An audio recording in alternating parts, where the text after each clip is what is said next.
Wonderful. Now we move into the next segment of our show called The Survival Guide.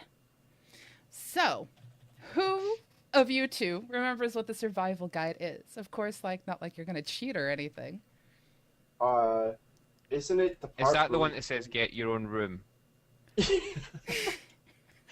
It's the one where we introduce a new page to the guild community survival guide. That's not at all monotone blank. It's not at all monotone blank, no. Definitely not. It might cover different sections. Oh, man. I'll just go ahead and take the lead. Wow. You're very welcome. You just go ahead and drink, dear. Anyway, sweetie. one of the things that we have, at least in my opinion, a severe lack of in this world of gaming, and I heard somebody have cop sounds. Are you guys okay? What? Was there a cop alarm going off there? No, just driving by. Okay, just checking. I hear things very clearly with these headphones in comparison to my other Sorry, ones. I filter. I mean, I come from somewhere that's got the highest rate of knife crime in Europe, so, you know, I don't hear that. Just That's ignore background things noise. like the police. Well, Now you know. and knowing's half the battle. Damn. Also, running away helps. Okay. Anyway, so one of the things that I feel that there tends to be a lack of is a really good resource for anyone who wants to get involved in communities, guilds, or start their own, or how to pick your own, etc. And we decided amongst the three of us that we'll come up with a survival guide, which means that every single episode we will tackle a question that is very, very specific, very detailed, and we'll give our own ideas for what the answer is. And you will probably learn very quickly that each one of us does it differently in our communities, which goes to show there is no one right answer. However, we will be willing to look into things such as human psychology and actually talk about relationships with people because we all get along, don't we, guys? Cheerio. Yes. Pip, pip. Pip, pip, cheerio. That's all I had for you. Wow. But We're in the survival guide, right? yes, we are in We're the survival talking guide. about- I'm really looking forward to this because there are a lot of different topics that I mean, there's a lot of experience here, and we're going to be discussing things that you may not have thought of, whether, you know, it's how to talk to another general manager or organizational leader, how to deal with new members, how to grow leadership, anything. So, go ahead. Mm-hmm. No, I was just going to say, I mean, it will come from, hopefully we'll be able to give you advice that we've got here, cat bombs, right? I can tell this is going to be a theme. How to deal with disruptive influences in your guild. Especially if they're your partner. Yes, well, I'm sure I'll have a very interesting one on that. They can hear that, you know.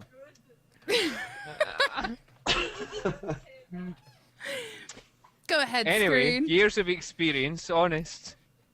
Professional attitudes, honest. But in fairness, hopefully we can bring some of that experience to the show, and we can hopefully give you more than just a different point of view. So we can not only will we give you information on how community leaders look at certain situations, but how you can evaluate things like coming towards how you would approach a guild and how you would evaluate what sort of guild you want to be in if you are not only just building a community, but you're evaluating them from the perspective of a member as well.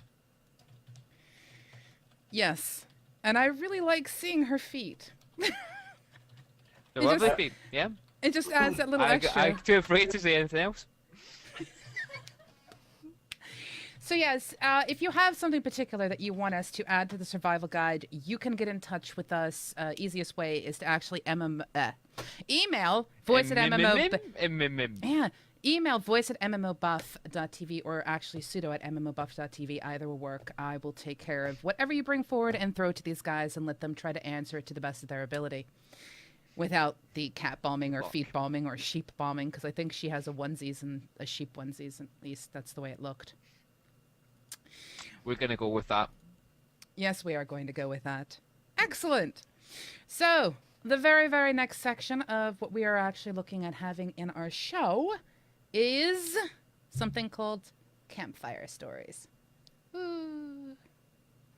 Now, in this particular case, Campfire Stories will be scenarios that will be sent in by you or made up by one of us. Hopefully sent in by you, because it's you guys we want to actually answer questions for, not just for ourselves. So if you have something that's going on, you can make anonymous names, you can throw the scenario to us and see what we have to say about it. So, for example, I could say you've got two people in your guild. You've got Tom and Bob, and Tom and Bob hate each other. How do you deal with it? And that could be the scenario. Or, go ahead.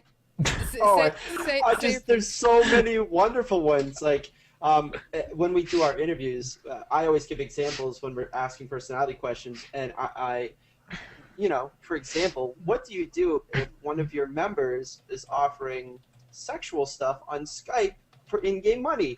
How do you deal with that as a guild leader? Do you take a cut? Do you authorize?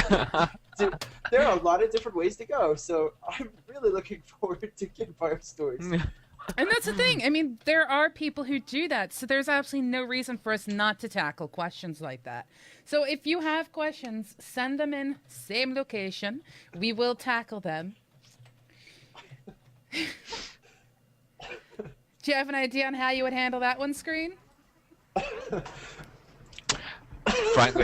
Frankly, I will tell him to stop it or get the f*** off. And there it is. I do believe that both Blank and I have now made money.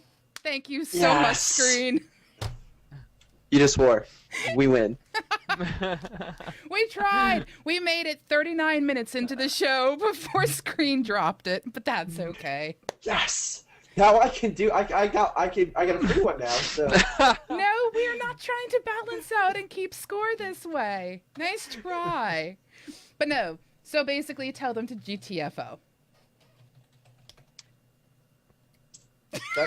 That's it. And in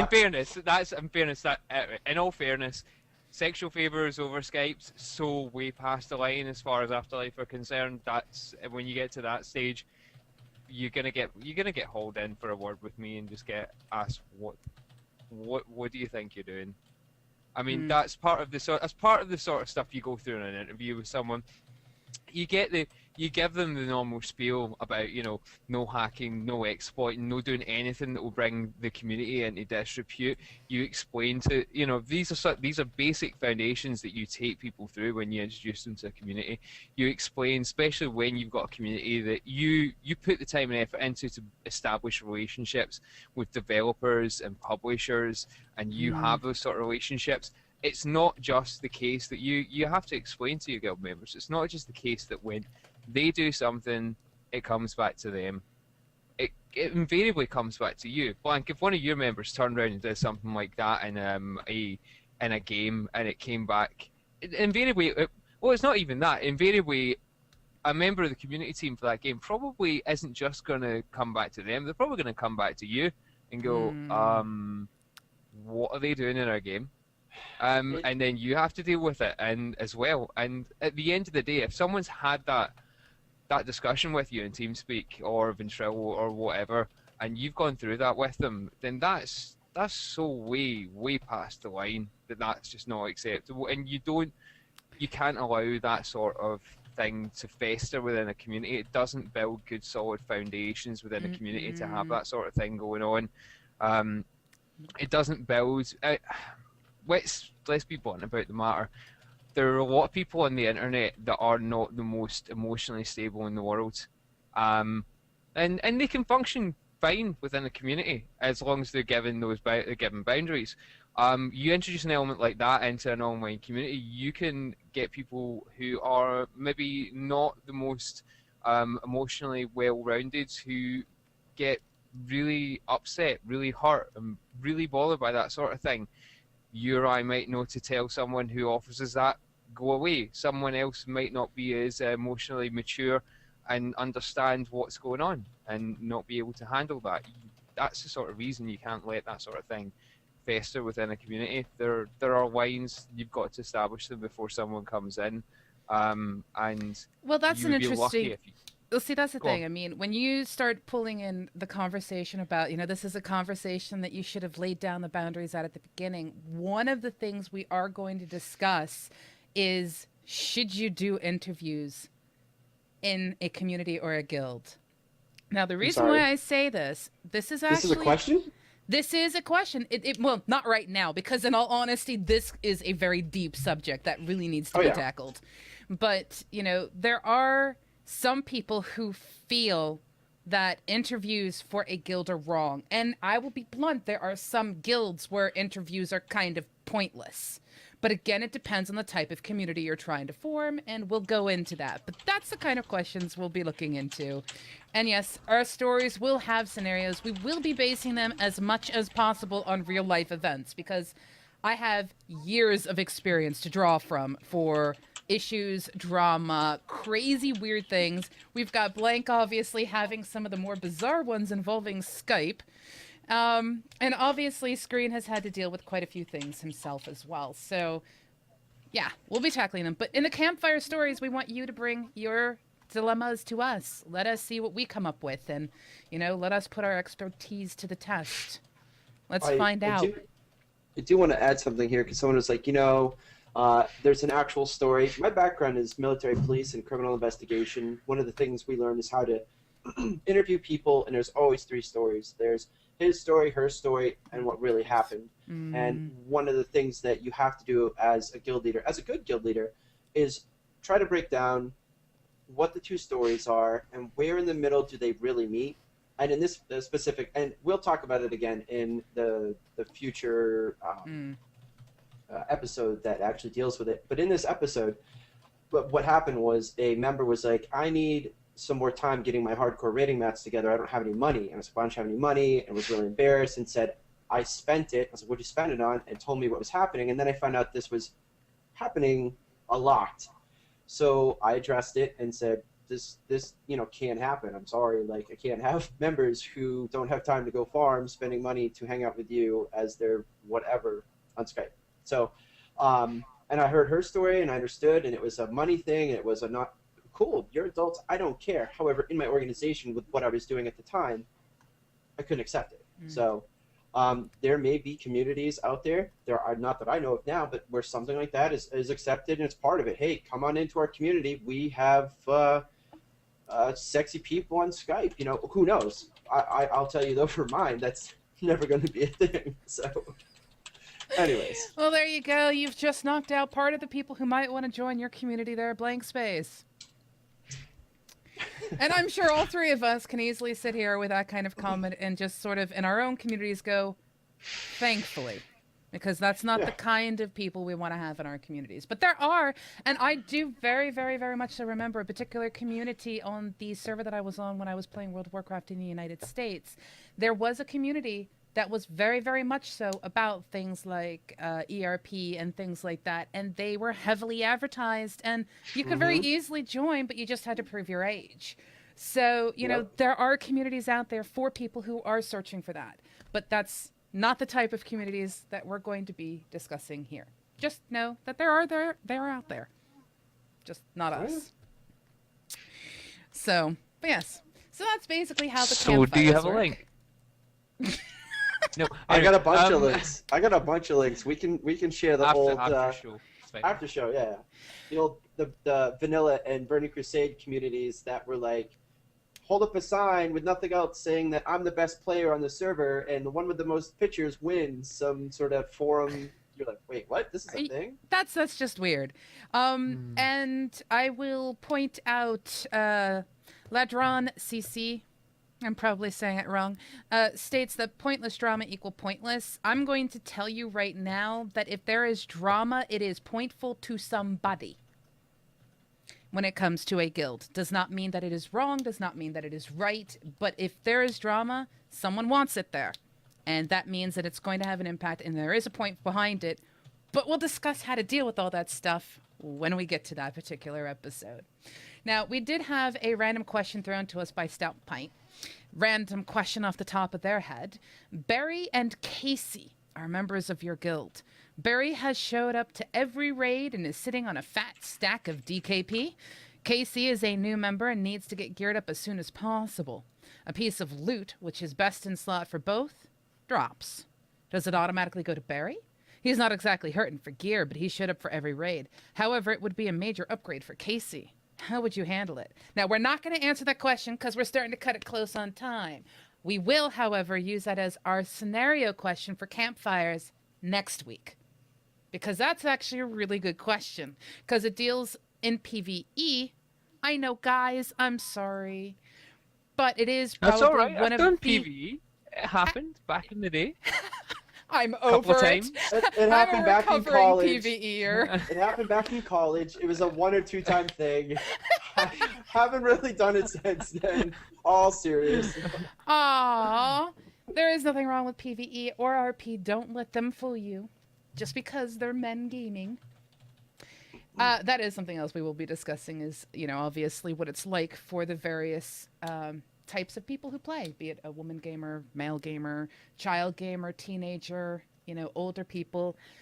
We will tackle those things as well, but that is going to be our discussion next. Is So, this going to be a thing right. between now and next week? Are we going to have Team Barry against Team... What was the other Cassie? one? Team Cassie. You're going to go into Twitch. We're going to create the hashtags.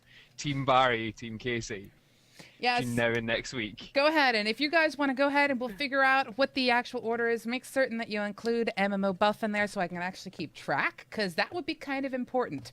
Tell us, Team Barry, Team Casey, who do you think should actually have that piece of gear?